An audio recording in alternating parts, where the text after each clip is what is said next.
group chat, I am Justin Verrier, and joining me, the runners-up for the Timon Stokes Teammate of the Year Award, Rob Mahoney, Big Woz. Woz, you had number one spot on my ballot. Congratulations. What the hell?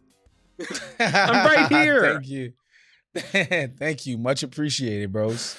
Damn. It was only a three-person ballot, much like some of these other awards, and I had to have Woz. Yep. I had to have Isaiah, and then Ben Cruz. I mean, there's only so many spots here. You didn't vote for me or Mike Conley somehow.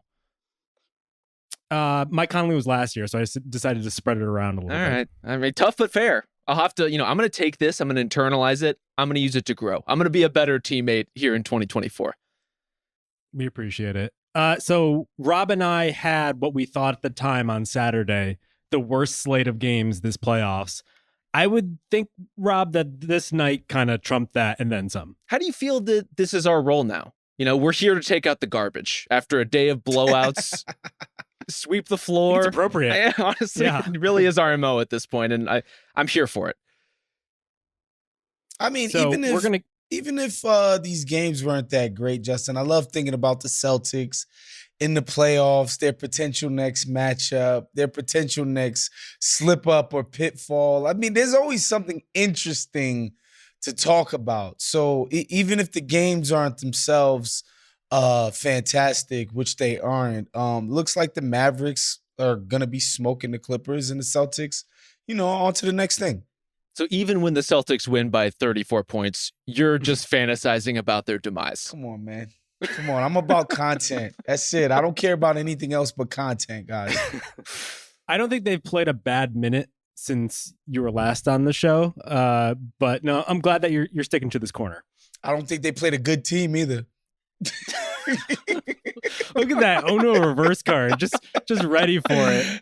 All right, we're gonna get into the Lakers later on. We're gonna get into Wolves and Nuggets, which Woz will appreciate that talk at the very least. But I do think we need to start with the action tonight. First and foremost, with the Clippers potentially playing a very appropriate potential last game at Crypto.com Arena. Woz, did Paul George play in that game? I don't remember ever seeing him really. Paul George played, just playoff P didn't get off the bus. I think that's what happened. Him and James Harden followed up just an incredible, game 4 to even the series up. Closer James Harden, which if folks remember, like James Harden obviously has a horrible playoff reputation, but he's had great playoff games interspersed into a bunch of series across the years. It's just that when it was at a critical juncture, whenever it matters the most, whenever the rubber hits the road, whenever the shit hits the fan, whenever, any other cliche you want to use, he's Rock in a hard place. Yeah, he's just tended to stink up the joint, and tonight has been no different. There's also a thing with him where he's almost never more certain to have a bad game than after he's had a great game. Oh, yeah. We were due for it. And this was a real stinker. I'll do credit to the Mavs, who I thought genuinely just timed him out a lot better. They kept him from getting in rhythm on his threes. They kept him off of the free throw line. You saw Derrick Jones Jr. block him on a step back. You saw PJ Washington hound him from behind and swat one of those floaters just right out of midair. So Dallas was doing a lot to bother him. But I wouldn't say Harden was particularly inclined to work around them or force the issue or do really anything adaptive at all in this game other than I'm going to pass out and chill. And Paul George also, I'm going to pass out and chill. And that leads to a lot of Amir Coffey in weird spots, a lot of Russell Westbrook shooting bait corner threes. And for some reason, a team that was just getting easy money from Ivica Zubac in the first half of this game decided, as many teams do with their centers for some reason, we're just going to stop passing him the ball. Do either of you understand why that's happening? I don't think it's an actual offensive philosophy that anybody actually believes in. We know damn well James Harden, Russell Westbrook, and Paul George don't believe in offense should run through Ivica Zubac, and I don't think Ty Lue does either. I think it's kind of a tactic that they go to early on in order to elicit a response from Dallas to open up their other guys who they inevitably want to have the ball anyway, right? I'm not surprised by the fact that they didn't want to, do Zubac post-ups for the rest of the night. What does kind of surprise me is just the general lethargy and just malaise of starting the offense with like 12 seconds left every single possession and walking it up, and just the lack of urgency on this team is just it's disheartening to see. And their season is clearly on the line, on the brink, and they just seem to be going through the motions, which is just very disappointing. And to contrast that, Justin, I don't think I've ever seen Luka play this fast. He was booking it down court. Even when the Mavs have kind of revved up in the regular season, it's usually him hitting ahead and passing it out to guys. He was busting ass in transition, which I think is a credit to how well the Clippers have played defensively at times in the half court in this series. But the energy discrepancy between them could not have been more stark. Running in transition, busting his ass on defense in spots, at the very least, enough to, at the very least, show his team that he was out there doing that. I don't think he and Kyrie hit a three until late in the third quarter. For me, this was just like a clear sign of what those two are able to do together just from a playmaking standpoint. A lot is just kind of focused on the scoring, and obviously so, but just the way they're able to activate all those guys around them, I think is just a pretty sharp contrast to what Harden and Paul George were not doing for some of those other guys you're mentioning. It does help when you have vertical threats like a Lively and Gafford, because there was a stretch there where they were really putting it on Zubac, and it felt like that's when they decided to go away from Zubac. But they're just able to orchestrate and get things moving when things aren't necessarily going well for themselves shooting the ball. And to do that on a night where Luka's nursing a bum knee, he was reportedly sick going into this game. And for that guy to have as much energy as he did relative to your Paul Georges and your James Hardens, I think is just kind of indefensible. Like, as we've been told many times, these are pivotal game fives, guys. These are very pivotal. You got to show up and pivot. If you're not going to pivot, what are you even doing here? Yeah, and I think some of the Clippers' limitations as an offense are shown here, right? Look, they were more discombobulated when Kawhi was playing because he's clearly hampered by the knee problems. But, you know, when he's not right, you got to think about who even is a shooter on this team. Paul George can make an open three. Obviously, Norm Powell is a willing and accurate shooter. I think Amir Coffey has his moments, but like Harden doesn't like to take spot up threes, so he doesn't even count as a floor spacer. Of course, there's Westbrook, there's Zub, there's Plum Dog, there's PJ. Like, they don't have a very dynamic offense to begin with. And I think Jake hit over the years, man, if anything, he's become a pretty creative defensive coach. And when it's like, all right, we got the gist of what you guys were trying to do against us in game 4, we're going to come back with a pretty solid game plan to shut that water off. And they went about doing that. And I mean, goddamn, last night at the crypt ever for the Los Angeles Clippers. Pour one out, y'all. I mean, it may not be. Well, they were definitely comatose in this one. They were comatose. Like, if you want to bury them, you might as well. I can't blame you, but everything always looks incredibly dark after a playoff loss. And as we've seen in this series, can change very, very quickly. But as far as like all those dynamics and how like the stars in the team are activating the players around them, that's one very specific area in which I just wish Paul George had played better. Like, every time he would drive into traffic, one of two things would happen. He would get swallowed alive by all of these rotating Mavericks defenders and all of that length inside. He was throwing up awful shots, just like barely even hitting rim or sometimes missing it entirely over Gafford and Washington and Derek Jones. Or he was trying to spray out and threw just horrendous passes, completely off target. Like, nowhere even near Terrence Mann as he's trying to kick out, to the point that even if Mann does get a hand on the ball, the possession is completely derailed. Yeah, he was just reckless going into the lane, or just didn't seem like he had a clear idea of where he wanted to go with the possession. I almost wonder if this is where like the subtle effects of Kawhi not being in there really starts to show, because Harden, yes, he had an awful game, but they really brought him in to orchestrate, to set those other guys up. And it did feel like the type of game where like Harden wanted to go into deferential mode and kick it over to these guys, and Paul George didn't pick it up, and Kawhi wasn't there to pick it up. And so who's going to do it? Probably Russell Westbrook, even though he shouldn't, to the point where like there was a clip circulating on Twitter, someone right behind the bench from Dallas, they were telling their guys to let this guy shoot as many times as he wanted to. And what do you know? 2 for 11 tonight, over 3 from 3. As depressing as this outcome was for the Clippers, I think we can rejoice on one thing and one thing only, and we could finally forever bury the Clippers might be a pretty good team, and the Clippers might be dangerous, and the Clippers never ever doing it again. Thank God it's over. We don't even have season. No, it's not happening, Justin. It's not happening. This team is cooked. I mean, even Paul George, who, we all picked him for All-NBA. He had a nice season. It's just obvious the injuries and the age factor have taken its toll. He's just not one of these upper echelon type of stars anymore. He just can't routinely create space. He can't routinely turn the corner. He can't routinely get to the basket and finish over people. Like you mentioned him driving into traffic, it's just turnover and horrible pass. And he's just not one of those guys anymore at the upper echelons of it. You can't even say, I think the best of Paul George, we used to call him like the ideal 2, right? Like a fantastic 2 in the mold of what Jamal Murray is on Denver, or what Tyrese Maxey is turning himself into in Philadelphia. You can't say that about Paul George anymore. He's not an elite 2. Obviously, he's not a 1. He's still a good player, useful player, effective player, but he can't on a night-to-night put his imprint on the game. And yeah, we can bury the hatchet on quote-unquote contender Clippers for the rest of our lives, with this iteration anyway. See, I think I'm higher on Paul George as a second guy on a team. This one just doesn't have a first guy. And this is what happens. This is what happens when you're miscast in that way, is everyone has to do way too much and no one is really suited for it.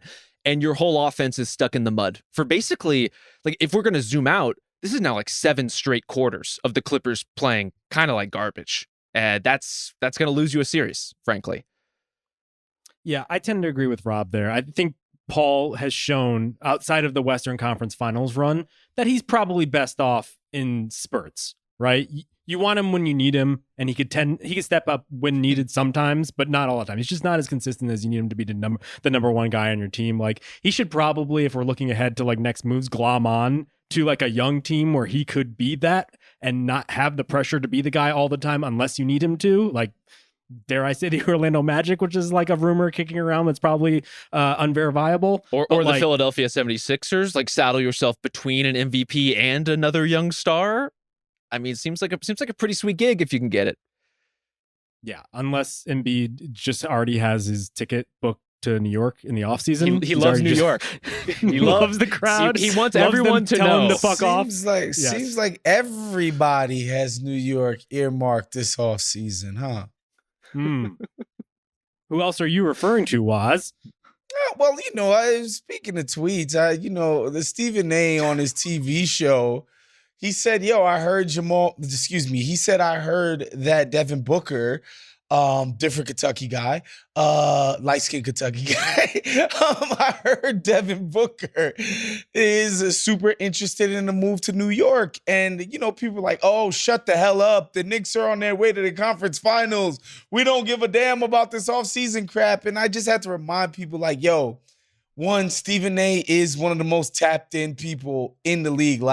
You can say whatever you want. He talks to people and is very well connected and very well sourced. This is just an undeniable truth. And 2, I heard similar things too from people directly close to Devin Booker. Now, at the time, I took this to be just bluster, Devin Booker around some guys that might have affinity for the Knicks and being like, yo, I've thought about the Knicks as a destination for myself. And to be quite honest, for me, and I know we're getting quite far afield here, I just took that to mean playing around KD sucks. And the Sun situation is something he's already soured on. Maybe he would love being in New York. But to me, that just spoke to that Sun situation is already a dud. If he's already thinking about oh, this thing is going to work and this thing's going to be great, we're going to create this wonderful, exciting thing here in Phoenix. That's what I took it more to mean than, oh, he's about to force his way to New York. But again, if Stephen A. is saying stuff like that, it's because he's talked to people. Well, even if the Suns are a first-round dud right now, I was told by James Johnson that no team has maximized Kevin Durant yet. So really, there's nowhere to go but up if you're the Phoenix Suns. You just have to unlock the player who's already won 2 titles and been the MVP and is historically great. I get the fit, though. I mean, what is Booker if not a masochist grinder who just wants to shove people after the whistle? And so, like, if there's like a Tibbs player who isn't yet a Tibbs player, I don't know. think that Booker... Oh man, I think he fits right in. What would you give up to get him? Would the Suns give up a guy with that many years on his contract? Probably not. But like, I think he fits the MO of what they've been going for. Devin Booker, is he about that life? Is he about the Tom Thibodeau 43 minutes a game? I think he'd be hard very grinding eager to defensive prove life? himself. I think he'd definitely be very eager to prove himself. I don't know that he's about that 48-minute a game minutes That's what I'm saying. load. Yeah, I don't think his hammies are built for that, but I think temperamentally and attitudinally, I think he would be up for it. And for me, when they talk about fit, I'm just like Devin Booker in the Dante DiVincenzo role. Like, it's already there. Like, it's already obvious where he slots into what they want to do in a so much more supercharged way.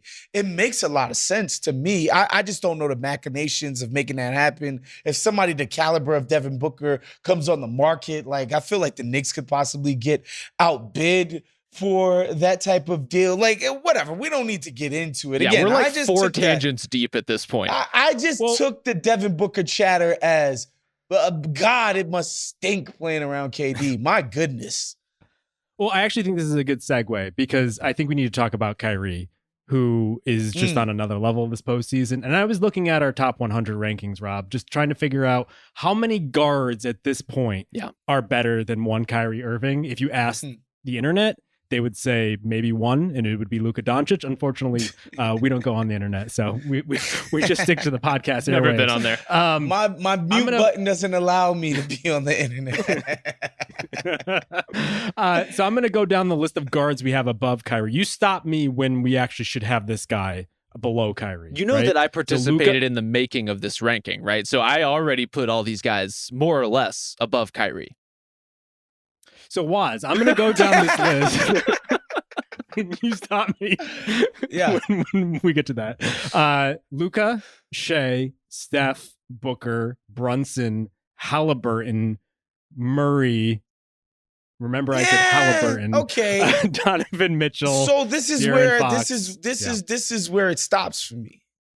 Yeah. This is like, again, I need to say this out loud. I love Jamal Murray. He is the vocal leader of that team. He is the most charismatic, one of the most charismatic, like, you understand why Jamal Murray has been as successful as he is. Once you talk to this guy, like, it's incredible. However, I think a lot of his success is based around the gravity of Nikola Jokic. And I feel like Kyrie Irving could do all of that shit. Like, I truly do. Like, I don't understand why I should believe that Kyrie is not capable of doing what Jamal Murray does and more, to be quite honest. Murray's bigger than him, right? I actually looked this up today at the Chicago thing that he, in socks, he was 6'4" and a quarter, which is way bigger than Kyrie is. But I think that's the cutoff point for me. And he was like, what, probably 19 when that happened? So he's definitely put on some pounds since then. The thing with Kyrie is not how he performs in these games. He's been awesome in the playoffs. You expect him to be awesome. The questions that we've always had about Kyrie on this pod, in the rankings, every time we think about him as a player in the world, are 2 things. One, what is he going to be within the ecosystem of your team? And I have to say, Kyrie Irving, thank you for reading theringer.com. Justin, I don't know if you've noticed, but he's referenced his quote-unquote chaos agent label multiple times in interviews this season. Yeah, I wrote that. We'll have to pull the clip. So congratulations to you. So whether about someone who's criminally online, well, whether or not he is a chaos agent at a given time, this season he's absolutely not been a great citizen for the Mavs, been honestly the kind of leader that they need. The other thing with him is always injuries. And this is a guy who even this season missed like 25 games. And that's a relatively healthy season for him. So when he shows up, when he's in games that matter, we know what he can do. We know, even in lower scoring efforts like this one, how important he can be to the shot creation of your team and the threats and the versatility of his scoring. Those are all, they go without saying. It's all the other things with him. And during these kind of quieter periods of his career where he's just showing up and going to work and kicking ass, yeah, he's an awesome player. The other periods, not so much. Just to finish out the list here. So I stopped at Mitchell. Next is Fox, and then Jaylen Brown, Lillard, and then we have Kyrie at 30. If we were to revote today, I'm sure he would be up a little bit higher. I'm sure we'll update this in a couple weeks there, but he's been about as good as you could ask for this season. His last major season, regular season, was 2021. He was third team All-NBA with Brooklyn, but to Rob's point, only played 54 games. And then the Boston year where he was second team All-NBA, I think his playmaking was probably best at that point. I think he averaged around 7 assists, but then he had the wet fart of a postseason where he wanted to guard whoever Giannis, it was. And then Giannis. He Giannis. called the That's assignment specifically. And then just bolted for the door immediately. So I think all things put together, this might be peak Kyrie since he left Cleveland. He's been incredible. And he's been an incredible compliment to Luka in particular. They work so well together. And the combination of the energy that they bring creatively and how all these other role players are able to work off of it without having high usage roles, without having the ball in their hands all the time, they really have assembled a team that works in so many ways. And it doesn't work without Kyrie, straight up. Like, he has been the exact kind of second star that they need. So all due credit to him for that. He's played great, and he's played great defensively in this series too. I know we've talked about him kind of checking Harden in situations previously. It's not just that. It's him mucking up passing lanes. It's him being active on the glass. You didn't see him getting floor burns tonight? They called a foul on him, and rightfully so, but the guy was, he was a freaking Duke Wojo out there, guys. Like, it was insane. Do we think anything changes going back to Dallas now? I mean, this series seems to flip every time they play a game, but this one seemed more definitive than the previous ones. I'll say that. It did feel that way, but like, is Maxi Kleber going to continue to be the best shooter of his generation? Is that a thing that's going to happen every game? I don't know. I mean, the corner threes are wide open, man. Like, it's not like he's hitting the most difficult shots that, that's ever been created in a playoff. Like, this is about as plumb a look as you're going to get. And to me, it's more important in these guys, the Mavericks offense, because I think there's a baseline level of competence that we're going to see from them because their stars are actually still stars. On defense, they seem to just be like, we're going to smash these guys. Yep. And that's what happened tonight. The Clippers basically, ever since they went up 30, their offense has been stuck in the mud. And I have no reason to believe that will change anytime soon. And yeah, man, them people in the booking offices at the Atlantis in the Bahamas, they need to get ready. To that point, too, when PJ Tucker got into the game late for just the garbage time minutes, he was mucking it up a little bit just with the physicality. He had a few offensive rebounds where it's like, oh, here's finally someone who will go toe-to-toe with some of these big thumpers that the Mavs all of a sudden have. But let me stop you there at PJ Tucker got into the game. That's kind of how bad this... Dude, sure. And they're at the point, they're playing PJ Tucker, Mason Plumlee, and Russell Westbrook at the same time in 2024. Come on, man. That's when I knew this game. When Ty Lue was just like, yes. I'm done.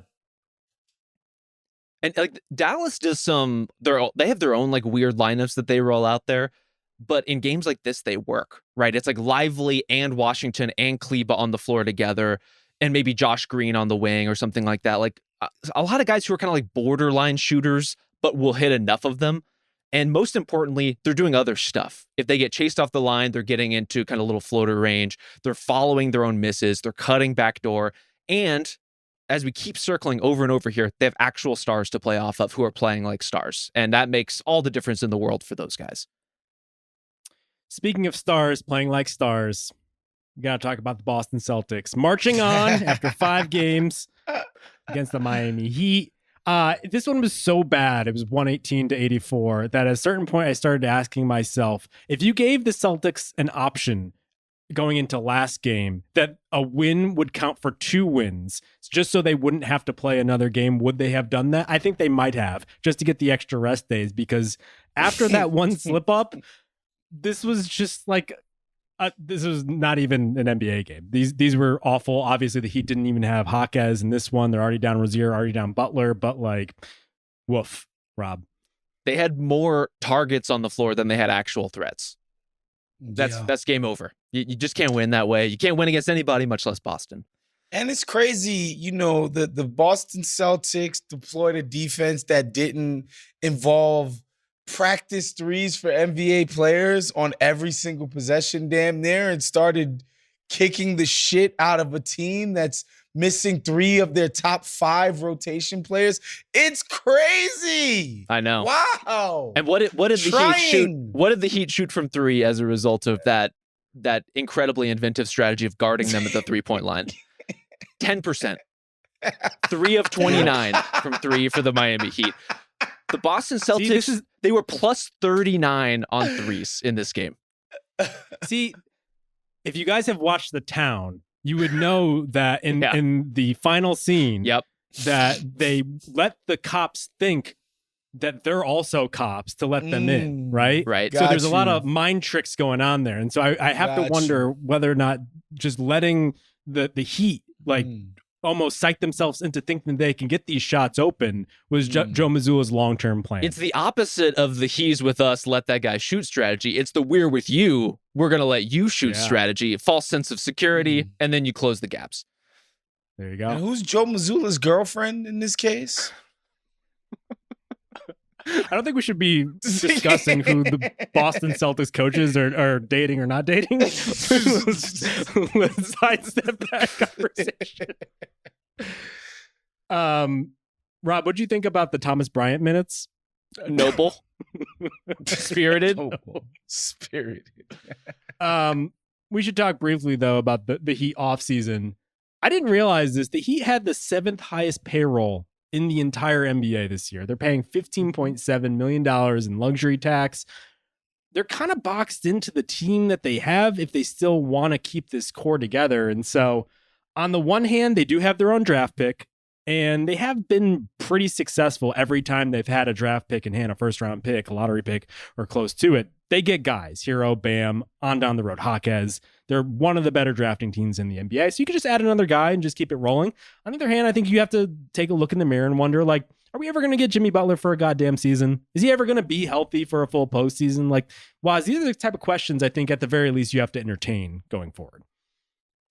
Yeah, absolutely. Look, we always get the obligatory, Lebitard will be like, yo, and he's obviously super well connected to the organization. Yo, they're going to try to get a quote unquote whale. Windhorse, who's also got good connections over there, be like, yo, from what I've heard, they're going to go big game hunting. So, like, these are credible reports. These are people who are tapped in. They're not making this shit up out of their ass. At the same time, I mean, should we believe that anything is going to be different? Like, are they really going to go like all in on Donovan Mitchell this offseason? Does that get your gold? Like, do you guys get, just a little antsy and excited feeling. about Donovan Mitchell down there? More so than Tyler Hero, regions. Well, yeah, I guess that. It's all relative. Yes, relative to Tyler Hero, I guess relative to Scary Terry and the guys that they were allowing to, take over primary ball handling duties at times. I guess that's fair. I don't know what I'm supposed to get excited for Miami. And this idea that they'll finally pull a trigger and actually execute a huge trade to upgrade the talent on the roster. I know they were without not just Butler, but obviously also Rozier, also Jaquez, 3 ball handlers for them in a way that's, they're starving for them. But when the answer as far as like what you have on your roster is, we're going to start DeLon Wright, and in the second half, we're going to start Patty Mills. It's not a thing. I think that's where I would like to be, is a place where you don't have to rely on those guys in that capacity. And if that takes the form of bringing in a different kind of wing star, swing as big as you can swing. So I was looking at their draft history as I referenced before. Can you guys name me the last bad Heat draft pick? I can't pretend to have Heat draft picks memorized. It's In terms of first actually a rounders, you're prominent thinking of? yeah, first round picks. I can give it to you. What you got? Yeah, give it to us. I think it's Shabazz Napier. Wow. Does that hurt you to say? UConn hate right here. That's A little bit. crazy. Yeah, a little bit. And I have to say, Shabazz wasn't great, but he also had a pretty decently long career. I think he was a Yeah. pro for like 5-6 years. So he wasn't like a total bust out in the way that some of these Yeah. guys don't even make it to a second contract. But other than that, it's kind of sterling. It's Jaquez, Jovic, Achua, Hero, Bam, Winslow. And then I think it's Winslow. I mean, Winslow. Winslow. Winslow had a moment in a playoff series. We all have Like, more moments than in life, one. Justin. At least he kicked around for a Jerome while. James as well. had a moment in a playoff series, yo. Well, Um, I think Winslow had more of a moment than that, but his was more injury related too. If you want to Yeah, get and the that's league fair. kind of just caught up to him. Injuries, not being able to shoot. broken jump shot. Yeah, for sure. But it's been a while. I think when they do have the picks, they make the right ones. So I if don't- they decide to go down that path, it wouldn't be the worst idea, frankly. Yeah, I don't think any of us would be surprised if they nail a first round pick or bring in some guys on the margins who are going to help them. It's just more that that's not where they need the most help. Also, look, man, I think the Jimmy injury was completely bad luck, right? It's not like True. Zion with the muscle injury or even Porzingis and Giannis with the calf. You know, it's like Got stepped a on. guy fell on his freaking leg. This is a Yep. freak accident, and it's unfortunate. You know, you got to kind of hope that these guys could figure out a way in this crummy ass East to not be in the playing game. You know, you got to believe that they can finish above Indiana and maybe even Orlando, who's got a bright future and stuff like that. But I don't think they need to get an all-star to upgrade the roster and be viable next year. Well, they were viable already. Yeah. It's just the bar that teams like the Celtics are setting right now is very high. So could they get into the mix with some of these other Eastern Conference teams? Absolutely. Can they get to the Celtics level without making significant changes? I just don't see how. I agree with that. And Rob and I talked about this on Saturday's show, but like if you do make that trade, then you're trying to get through a regular season where you need Jimmy Butler to be playing 60, 70 games, right? And so that's a dicey proposition if you want to go down that path. But we should talk about the Lakers here. We had to send them off into the sunset. And I remember putting something into our group chat Slack about LeBron saying he had to think about whether or not he was coming back, or he gave a non-answer, whatever it was. Yeah. And Rob, known for his hot takes and just shooting from the hip, was like, I actually think he might not come back, or something to that effect. I've been Do you saying think this. that I mean, still? I can't even remember what I've said on this podcast versus off, but I've been telling people this basically all season. It just feels like kind of a swan song Laker year for him. This is it. That is a team that can improve. I'm not saying that they're completely up against the wall, but if you are him, I think it would be fair to look around and say, can I do better than this in a basketball context? Is that what matters to LeBron James first and foremost? Maybe not. But I do think he can do a lot better. I do think he could have lots of options if he wants them.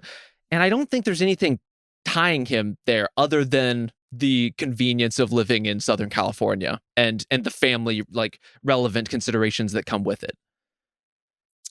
So I consider myself a bit of a LeBronologist at this point. Yeah.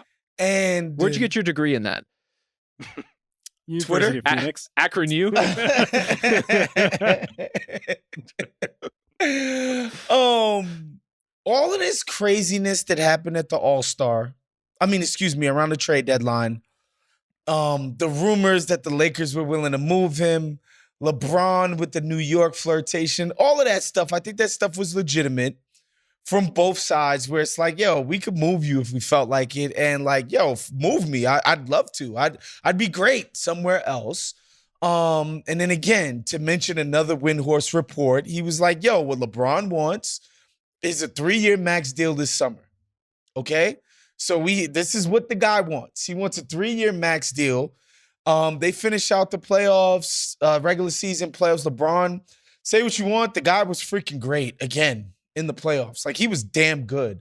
Yes. Until the very end of that series. Like, this ain't no Paul George shit going on over here. This ain't no James Harden. This ain't like some of these washed up cats. Like, LeBron was still like affecting the outcomes of games in big ways in the playoffs this year. And then, the season ends and my man Jovan Buha at The Athletic reports the Lakers are willing to give him his 3-year max.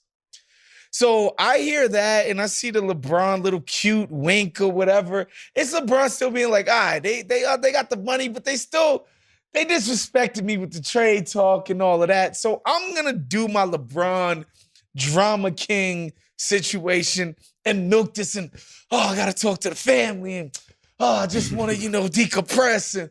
And when I talk to my representation, because I haven't talked to my representation at all in the past year about what teams might I be able to go to. Like, it's ridiculous. I think he's going back to LA because they're going to give him his 3-year max through his age 42 season. He's going to be getting paid $56 million or whatever it is. And look this up today. LeBron, after this year, will have earned $511 million. You tack that on, that's $660 million. Pretty decent money if you could get it. I think he's going to just, give me the bread. Thank you. This does have the feeling of a classic LeBron setup, right? He's kind of playing the hits in a way that he was reticent to do in recent years. But I do think, if he wants the money, if he wants to stay in LA, I do think he's setting himself nicely to that. And we could talk about who they could get to maybe round out this team, because I don't think it's as dire as people think. They might not get to the Nuggets level, but I do think they could have a pretty good team next year if they make the right move. What's the package, though? Like, is it just Austin Reeves? I think you have to weigh how much value the picks actually have. It's that same old question. It's like, does the league value future Lakers picks when LeBron's going to be old, AD will age out of his prime, and you might just have, let's say, Trae Young or whomever with nothing to work with? I do think those could be pretty valuable, but you're right. Like, where does the music stop there? If it's Trae, at the very least, I think they could be a better version of this team. I don't think they'll probably make it past second round West Finals, but they'll give it a good go, and a good go in LeBron's year 40. It's not the worst thing in the world. That will sell a lot of money for both sides of this, both LeBron and the Lakers. Does it get you into Mitchell territory, for instance? I don't know. I would guess not, unless Mitchell or whomever is like, get me to LA. It's only going to be LA and you play the leverage game. Right. Does that sound right to you guys? I guess that makes sense. They just have trouble scraping together the contracts to get into star conversations at this point. They timed out on the D'Lo deal because, as he made clear, he's going to explore his leverage this summer. And, sign and trade possibilities could be in the works there. But good luck. Have fun with that. I don't see them being meaningfully better. I don't. That's the thing. Do you see them as having the creativity and the know-how to fill the rest of the roster out? It's obvious they need big man depth. I think it's obvious they still need wing depth. Like, is Rui part of these packages to make the salary work? It starts to get just mad. Please, God. He's one of their best players. Like, I can't watch another year of Rui. I'm sorry. Look, I'm shocked that I'm the person defending him here, but this is how dire the state of the roster is. Like, they played very well because AD and LeBron have this group of talent playing way over its collective head. But Rui was among their most defendable players, and you almost need him in a trade to make anything work. I'm going to play devil's advocate here. I do wonder if you had a more consistent, better upgrade over D'Lo if the margins thin out a little bit. Like, they probably could have won another game or two, maybe, against the Nuggets if, like, they just had someone to swing the ball to other than LeBron. Like, when D'Lo was just not hitting shots, there just wasn't much to go to. Even Austin Reeves was kind of taking it to Jamal Murray on one leg. If that was someone else who could create off the dribble, like, maybe you win another game or two. And so, like, I don't know if it's so far gone. And here's the other thing. If you're spending so much on a dynamic offensive player who's an upgrade on D'Lo, let's say it's Trae Young, then potentially you could fill out the other spots with more defensive first guys. Like maybe you get more minutes for Vanderbilt or someone else. That's a more difficult conversation. Like, but I do think you could almost be super focused on offense with your star and then prioritize defense with the other spots. And maybe the Jenga becomes a little bit more easy.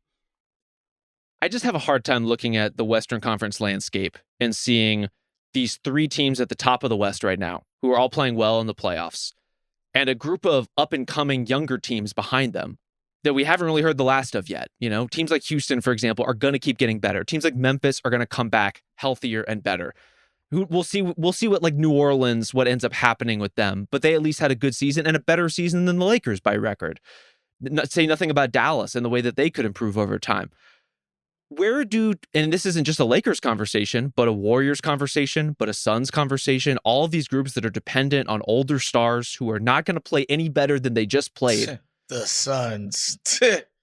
Where are you going? Where are you going with that? I'm glad you mentioned this, though, because I agree with you. I kind of think that LeBron's time in LA has run its course. And if you'll forgive me for going from a town reference to what I'm about to say, because this is the most ringer shit that's ever happened. But I do think that LeBron has a Neil McCauley problem. Oh, no. Where he had set up a blueprint where 4 years and out worked perfectly. When the heat comes down, you gotta go. And what happened, Rob, is that Anthony Davis sidled up to him at a cafe and was like, what about this book about medals? And he's like, oh, I guess I'll just stay 2 extra years. It worked so well. You could call him a mercenary, whatever. Like 4 years, you win a title or two. He bolts. Yeah, there will be some terse feelings on both sides when he leaves, sure. But you bank the titles. You bank a ton of money. It works for everybody. He did the same thing with the Lakers and then decided to stay longer. The heat came down and here he is just like, what do I do? Like go somewhere else. You pioneered this. Just do it again. Okay, but how does he do that and get paid? Other teams can pay him money and, not as much as the Lakers, but it's not like they can't get. Besides, I guess if Indiana wanted to, do takebacks on the Siakam deal, that's not a thing. LeBron can't. So here are the options. Sixers have cap space. Yes. Seems unlikely, but that there's an easy slot for you. And the other ones would just be trades. He opts in and he trades, opts in and extends down the road. So he uses his opt-in ability to leverage the Lakers into facilitating a trade. I guess so. And then it's like the Warriors, the Knicks, maybe the Cavs. That one seems a little less likely. Y'all know how I feel. Warriors and Knicks would be manna from heaven. Him and Steph. The 2 old hands, the 2 old gunslingers trying to stave off father time together. All right, Justin, you got to chill, all right? You got to relax. Fire hose with the pop culture references, yeah. Trying to stave off father time. You like the Heat one. I did not. I could tell. I quit. I love the Heat one, especially because the Heat are involved. I love the Golden State idea because I think him and Steph can figure out any single basketball situation that is presented to them. Between the two of those dudes, like as far as offensive basketball IQ, sign me right up. Like that Steph doing all his off-ball stuff around like LeBron's driving and kicking and like LeBron just getting all these wide open looks, LeBron being his pick and roll partner. Like this is easy for me. And then, LeBron in a Knicks jersey. Could you imagine LeBron in these Knicks games against Joel and them in the Garden? Could you imagine watching that? That would be chef's kiss. Now, again, LeBronologist cap comes on. Rich Paul, CEO of Clutch, did have that power lunch with Leon Rose and Worldwide West to smooth things over, at the deadline, which, some people said that could have signaled, because fucking Rich Paul was working at CAA. He kind of left to start the clutch thing. They felt betrayed. There was like a little beef. It's kind of frosty, whatever. They've been like, yo, look, man, clutch guys can play in New York. Now, obviously, LeBron's not their only client. He's not the only person available for trade or free agent. So it could have been about anybody, but, there might be some credence to that. But, the Golden State in New York, that's so easy for me. Why don't we have more power lunches? I feel like I'm out here having regular-ass lunches all the time. Come out to LA, man. Come out to LA. We'll go to Cachone's. No problem, brother. Here's my question. If the Knicks are setting up a pitch video for LeBron this time around. Yeah. Sopranos characters aren't obviously available. Of course. One of them. Who's making the sales pitch? Is it the guys from Shogun? Shock John Is it the Stewart? Engine? Shock John Stewart? That'd be good. It's definitely not them. And that's the thing. I don't even know who the New York relevant cultural figures even are now. Like JJ Redick? In Brooklyn. Hey, listen, the only snag for me is like LeBron playing for Tibbs. That's a tough one to square. That is tough. I agree. It's exactly the kind of thing that would happen all these years later, though. That's tough. I think if Tibbs was like, look, you and Jalen Brunson are going to just take over the offense and I'll shut the fuck up, but y'all got to just, do what I say on defense. Maybe, but it's not as if the Knicks offense is that creative, y'all. I mean, do you guys watch these games? It's Jalen Brunson pick and rolls and nothing else. I mean, I do think these are the routes, though. It's less about who has the cap space and more about opt in and extend. That's kind of the route, I think, for a lot of these teams to get into the LeBron conversation if you want to have it. But we'll see. I'm skeptical that he'll be back, but I've been very, very wrong. I'm not a LeBronologist. Who are you leaning towards? I'm just taking the field. If it's LA versus the field, I'm taking the field.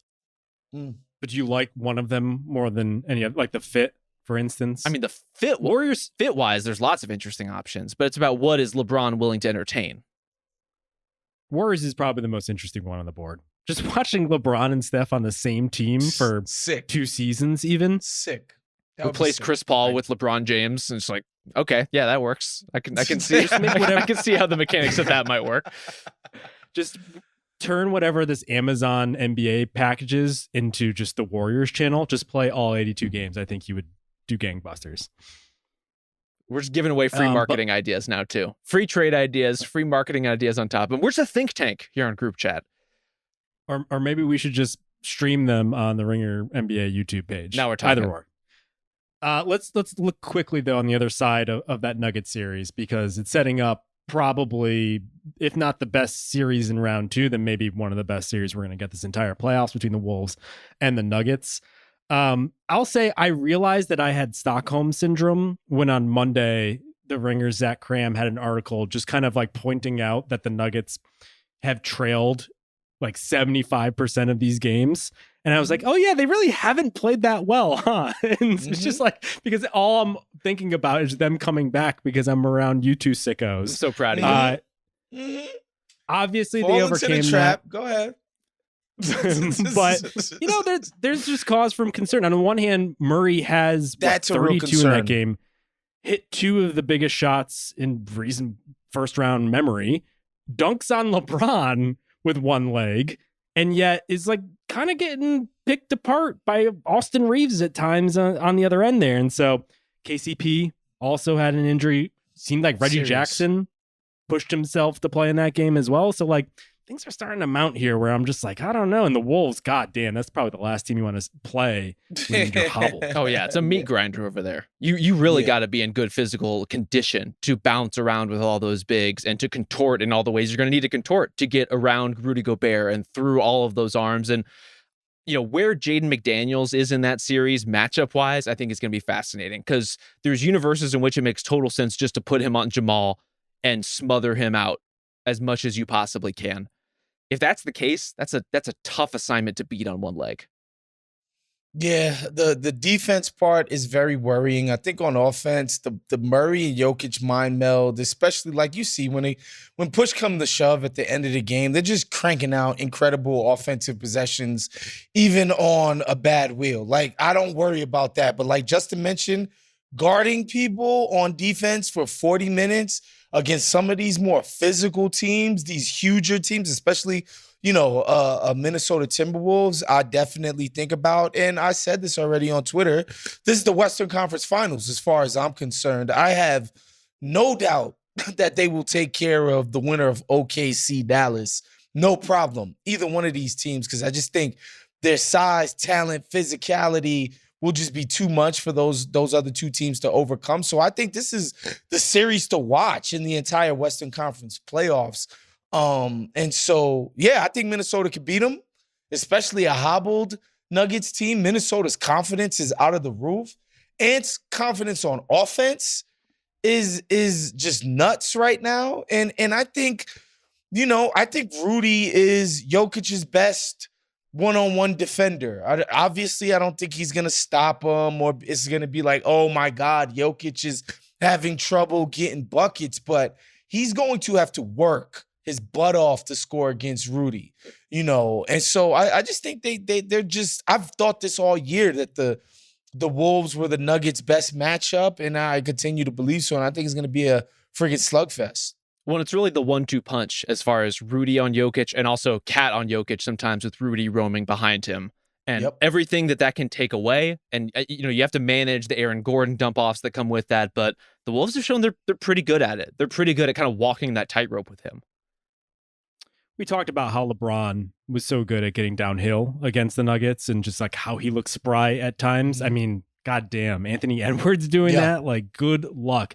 And now I think this is like a pretty clear-cut series where Ant should be the guy. This is like the place where you take the leap. And this also gets back to the question of like, let's see some of the high-level processing stuff that you're starting to pick up against a team like the Nuggets. Like LeBron was so good at like, even when they were in transition and he noticed Jokic kind of trailing back, he pushed on him at certain times. Like he wasn't running, but he would run in spurts and in certain windows because he knew he can get it out on Jokic. And like that sort of stuff, I would love to see from Edwards because I do think there was like real holes in what Denver was doing defensively that if Ant is up to it, he can expose. Yeah, there's kind of the dual test for Ant in all of these series and all these matchups, but the Nuggets are a very high level one. One is how do you manage a game? How do you pick your spots over the course of a game, make sure everyone is involved? How are you passing out of doubles and pressure? And when are you getting rid of the ball and how are you getting it back? That's one threshold that he has to prove over and over again every time he comes into a new series. The other one is when you get into these dead heat situations with the Nuggets, tied game or close enough with 5 minutes left, it's not about can you beat the Nuggets defense, it's how are you going to out-execute the most ruthless execution machine in the NBA? Because that's what Denver is in those situations. It's not that they will beat you on one possession or they'll stop you on one possession. They just keep rolling over and over and over. And Ant has to be able to produce consistently in those pressure-packed moments against intense defense and not be settling for what are sometimes his shots, but like some tough jumpers that may be fading or leaning that if they go in are great, but if they don't, the Nuggets are running the other way. Yeah, and I think that's the final, one of the final levels anyway for Ant is that as great as he already is, he's not on this, manipulating the defense, 2 passes away, like reading everything, understanding when exactly to push the issue and when to sort of let the offense do what it has to do. Like he's not that level of processor yet, right? Like obviously Luka is at the highest level, but you see Luka against defenses, and at a certain point, he's just processing on a completely different level. Ant's not there yet. Obviously, his physical tools, his motor, his his desire to beat people can make up for that stuff in spots. But I think against the Nuggets, the Wolves are gonna have to keep their shit tight. Like the mistakes are gonna have to be at a minimum.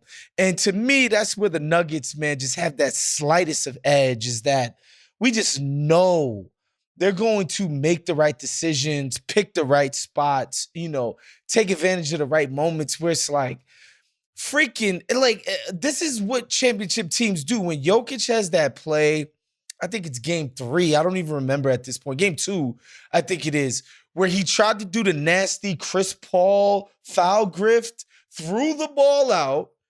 Freaking Aaron Gordon somehow saves it Ridiculous. right to Michael Porter Jr.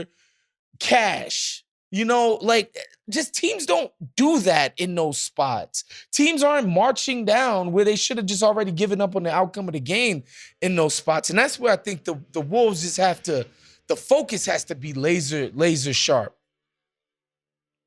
What I love about razor sharp. Sure. Laser focus, razor sharp. I don't know what the fuck I'm doing anymore. We're almost an hour in, so we could wrap this soon. But I think what I like about Ant so far and hopefully going forward is, like, we always talk about the face of, like, the league. That seems to be a popular conversation that a lot of people have. And my basic sort of response to that is, like, kind of know it when you see it. A lot of it comes down to celebrity, but I do think it is, I guess, like the definition of pornography. Like, you kind of know it where you see it. Yeah, you know a crotch chop when you see it. Yes. 100%. It's just like, he just has everything that you'd want from it. I mean, it reminds me a lot to keep leaning on these Hollywood metaphors and references that I keep going to. Let's go. The way that Keep someone going. just is able to, like, just capture your attention and focus. Like, you just can't look away from him. Ant just has that intrinsically. Yes. And so it's like, yes, is he great? Yes, potentially. Is he just, like, picking up on things that he hasn't before? Yes. But, like, on just, like, a core level, you know that this guy is a guy and that you just want to keep watching him. And I do wonder if he's, like, already kind of becoming the guy I want to watch. Outside of Wemby, honestly, I think he's the guy I want to watch more than anyone else. And this is the shit that we live for, is seeing those guys in those spots come up against the great teams and prove themselves in that kind of context. That's what the playoffs are all about. Yeah, and you know, there's the thing about face of the league convo for me. You know how some people would be like, not my president, right? Well, for me, Ant Edwards, he's my face of the league. Whether the league or whatever wants to push somebody else or something else, I don't care. For me, the face of the NBA and the future of why I will care about this sport super passionately is Ant Edwards. And it's so many things, but, like... So all those international players, not your face of the league. No, not my face of the league. No, not my face of the league. Hashtag not my face of the league. Who's Rob's face of the league? I don't know. I'm I'm agnostic. I'm a Big Ten over here. I think the league can have many faces, and I welcome them all. Santi Aldama for face in the league. Let's get the grassroots movement going. But yeah, no, and I know you guys saw the press conference where he's basically playing the role of Cat, Karl Anthony Towns, who's 5 or 6 years older than this freaking dude. Been in the league way longer. He's answering his questions at the press conference as if he's his dad. And the coolest thing about it is, like, Ant is so emotionally intelligent that he's like, he says the stop fucking fouling line, and he's like, because he's our best offensive player and we really need him. And you see what he does when he's out there. Like, he presents all these problems. He does all these things. He even does the savvy thing where he lies and says, Karl Towns knows how to pass. Like, I'm like, yo, this guy freaking gets it. He is just imbuing his guys with so much energy and confidence and just enthusiasm. Like, it's awesome, man. And, you know, I will say, as much as I do love what the OKC guys, it feels more organic than some of the OKC How shit. dare you? That's fair. How dare you? That's all fair. I'm hearing is that maybe, with all due respect to Mike Conley, maybe they gave the Twyman Stokes to the wrong teammate. You know, maybe Ant, he's out here lying in front of God and everybody about Cat's passing ability. He's like, he could take it off the dribble. He could do it off the catch. He could pass it. I'm like, all right. Man, See, sounded like Zag Twitter right there. Yeah, you did. This is why I gave my vote to Waz. You know, I make these bullshit Heat references, and he's like, let's go. He knows he needs me for later in the playoffs. Well, you know what I need you for later in the playoffs, Justin, is, you know, you've made a lot of commotion over the last year about the easy route that the Nuggets had to their title. And I just want to There flag. was a lot of commotion. I want to flag this ahead of time for you. Yeah, You know? look at this guy.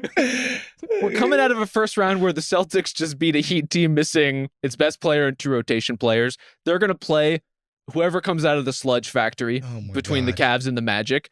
And then they're going to play either the Pacers or another team with major injuries. So I just want you to keep that same energy if and when the Celtics make their run. And honestly, even if they beat Denver, those guys are just phonies who had a cheap route to the title too, you know? Well, Robert, if you remember our conversation when we talked about this, I was specifically bringing it up to compare it to the current Eastern Conference. So, in fact, I agree with you, and I'm on record. And All if right. Isaiah wants to dig up the tapes in order to show that, So we're just I give giving him free Zay reign. extra work now. Okay. Wow. Isaiah wants to dig through old episodes at 10:42 Pacific time. He's welcome to do so. But no, I agree with you. And I think, honestly, if the Nuggets win a title after this run, give them fucking 5 titles. They'll Like, finally because this is deserve your respect. Yeah. We'll see about that. I mean, Yeah. you could have the hardware. You don't just get my respect. Oh, easily. like I said yesterday, Tyrese Maxey, he became president that day. That'll be Justin's version of that. That's when the Nuggets finally become president. Yes. Yeah. You got to win 2 titles, and then we'll have a conversation. And I swear to God, if the Nuggets win the championship this year again and make themselves legend, you better come up here and cry like Van Jones. I swear to God, bro. No, I want him on the float. I want him on the float crying like Van Jones. I hope you guys are ready for what happens when the Celtics win. Like, it's going to be insufferable. Not just for that episode, for entire year. I'm already planning out, like, where are we going to have this meal? wait. Yep. What am I going to wear? Like, So we're just gonna gloss over, the Latvian Wilt Chamberlain's calf injury. That's just, I've been told he is the key that unlocks the dynasty. He the key that just does it all. And now it's just like, championship. We're already counting it. Okay. It's a tough one. I pray for Kristaps Porzingis' soleus every night before I go to bed. Why don't we wrap it there? We'll be back Saturday night for game 1 of Wolves-Nuggets and whatever else comes about. We'll talk to you then. Thank you to Isaiah Blakely. Thank you to Ben Cruz. We'll talk to you soon.